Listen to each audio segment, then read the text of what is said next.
रहमान रहीम। लाखों करोड़ों दरूद हजूर खातमुन नबिय्यीन हजरत मोहम्मद सल्लल्लाहु अलैहि वसल्लम की जात अक़दस पर जो वजह तख्लीक़ कायनात हैं और आपकी आले पाक पर। मौजूद नाज़रीन, मैं गुलजार चौहान और आप देख रहे हैं मेरा यूट्यूब चैनल MM न्यूज़।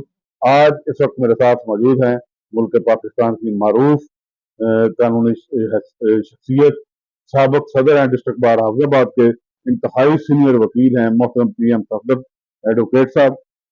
बहुत शुक्रिया PM साहब, आपने हमें अपने इंतहाई कीमती वक्त में से वक्त दिया। तो मेरा आज का सवाल मैं पूछना चाहूंगा कि अभी सुप्रीम कोर्ट की तरफ से जो आज फैसला हुआ, रिव्यू ऑफ जजमेंट को एक्ट को उन्होंने उड़ा के रख दिया, इस हवाले से आप हमारे नाज़रीन को आगाह फरमाइएगा कि ये जजमेंट, रिव्यू ऑफ जजमेंट, ये आइन क्या बना था जो गवर्नमेंट ने जो बनाया, जिसे आज सुप्रीम कोर्ट ने उड़ा दिया है। बिस्मिल्लाहिर्रहमानिर्रहीम। पहले मैं आपका शुक्रगुजार हूँ कि आप तशरीफ लाए। ये आपका ये सवाल जो है ये बर्निंग इशू है जी जी और दौर हाजिर का सबसे अहम सवाल है। ये अदालतें पाबंद होती हैं कानून, जी जी और कानून साजी का अख्तियार मुकन्ना को है, पार्लियामेंट को है। लेकिन बदकिस्मती के पार्लियामेंट का बुनियादी मकसद अवामुन्नास की फलाह के लिए, बेहतरी के लिए कानून साजी। जी जी कुछ अरसा से जब सियासत इबादत थी जिसे कुछ लोगों ने तिजारत बना दी, जी जी जब सियासतदान ताजर बन गए तो उन्होंने कानून साजी अपने हक में करने के लिए तमाम फोरम को इस्तेमाल किया।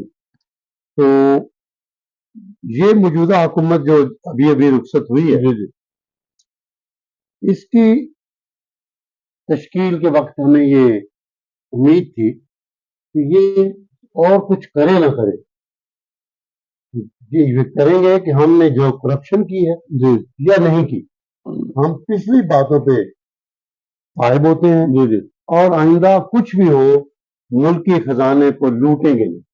जी यही था। लेकिन अफसोस कि बाई चांस बनने वाली इस हुकूमत में और अपने आकाओं के साथ इशारों पर वो सियासी इंतकाम तो सारे लिए, लेकिन मुल्क का बेड़ा गर्क है।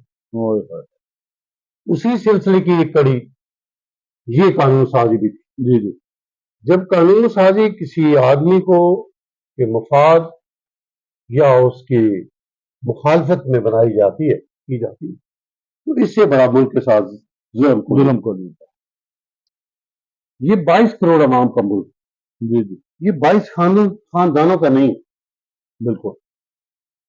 तो ये कानून जो है, जिस तरह इन्होंने पहले भी इस तरह के वाकयात हुए, एहतसाब का कानून बनाया अपने मुखालफिन को फंसाने के लिए, और मोहतरमा बेनज़ीर भुट्टो को कहना पड़ा कि ये सैफुर रहमान है, ये एहतसाब रहमान। हाँ, फिर वही एहतसाब के शिकंजे में ये खुद आ गए। हाँ, खुद आ गए तो जब इन्हें मौका मिला तो उन्हें सारे एहतसाब के निजाम को खत्म कर दिया और कहा कि इस इतना उस कानून साजी इतनी मस्का खेज थी कि कोई किसी करप्ट आदमी के खिलाफ मुकदमा दायर कर ही नहीं सकता।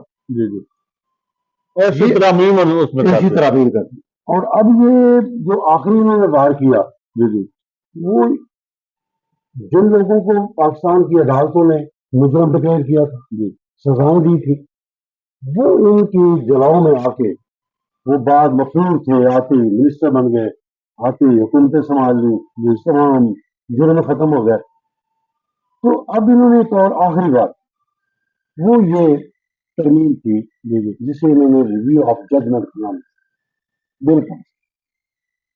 इसमें यह था कि वो तमाम मुकदमात जो फाइनल हो चुके, जिनकी अपीलें हो चुकी, जिनका कोई अब फौरन बाकी राय नहीं और वो सजा याफ्ता है, उनको रिलीफ देने के लिए अदालतों को अख्तियार दिया जाए कि ये उस पर रिव्यू।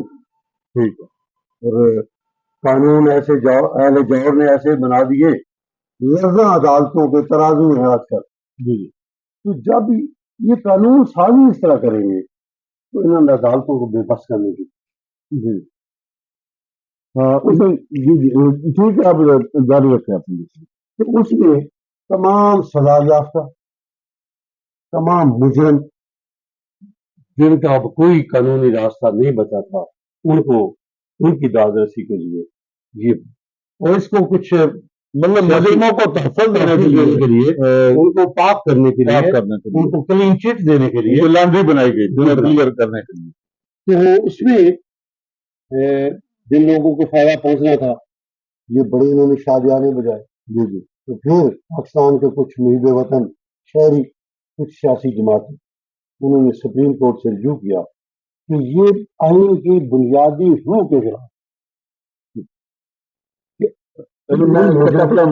اس آئین سے میاں نواز شریف صاحب، جہانگیر ترین صاحب، مطلب انہیں ڈائریکٹ فائدہ ہو رہا تھا.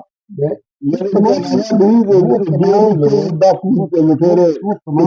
گرد ہے، سب کو فائدہ تھا، سب کو فائدہ پہنچ رہا. کی جاسوسی میں گرفتار ہوا. اصل میں تو یہ سیاستدانوں کو فائدہ پہنچانا چاہ رہے تھے جو کرپشن کے کیسز میں یا جعلی ڈگریوں کے کیسز میں، کیونکہ مشرف کے دور میں کافی سارے ان پڑھ لوگوں نے جعلی ڈگریاں لے کے اس ملک کا بیڑا غرق کرنے کی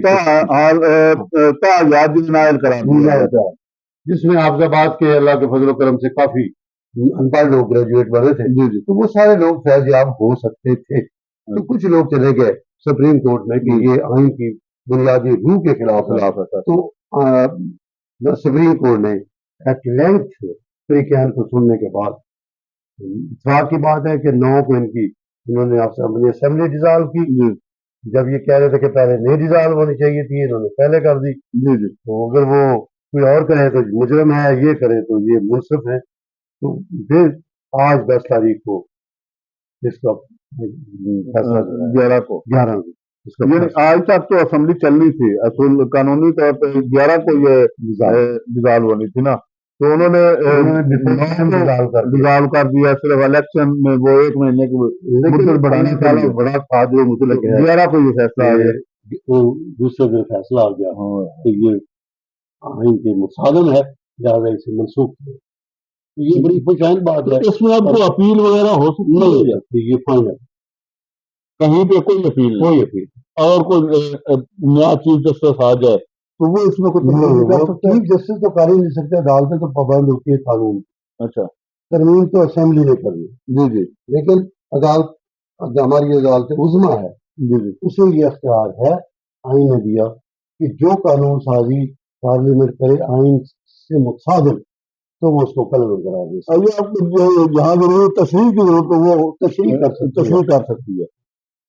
مطلب بار کے سارے اہل پاکستان کے لیے، جتنے جیسا بھی پاکستان ہے، جیسے بھی ہم عوام ہیں، یہ ان کے لیے مبارک کا لمحہ ہے کہ بڑے بڑے دکھ سے، اور یہ ججمنٹ بہت اچھی آئی ہے جس کے کم از کم کچھ نہ کچھ لوگوں کو شکنجہ تو نہ پڑے، شرم تو آئے.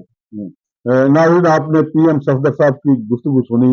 انہوں نے بتایا اس ججمنٹ کے حوالے سے جو فیصلہ آیا اس حوالے سے، اور یہ بھی بتایا کہ کون لوگ فیض یاب ہو رہے تھے، جن کے اب یوں سمجھے کہ امیدوں پہ جو ہے وہ ختم ہوئی اس حوالے سے کہ دوبارہ وہ اہل ہو کے تو یہاں حکمرانی کریں گے.